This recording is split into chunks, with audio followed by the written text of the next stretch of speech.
Guys, ito na guys. Hindi na natin binibideo guys yung paghihiwa ng ating langka guys. Gulay na langka guys. At yan na guys, nilalagay na natin mga kalangka, mga GSM vlog sa kaldero or sa pot para ito ay lutuin kung tawagin sa Bicol ay palusag.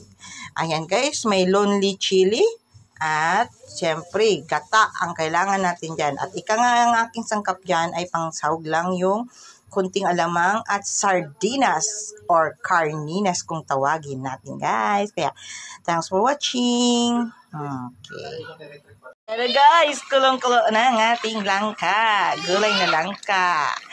Yummy, yum, yum, yum, yum, yum. Yum, yum, yum, yum, yum, yum, yum na mga kalangga. This is so yummy, yummy. Yummy, yummy. Yummy, yummy. Ayan guys. Yan ang final. Luto ng ating lumabas na yung tanglad.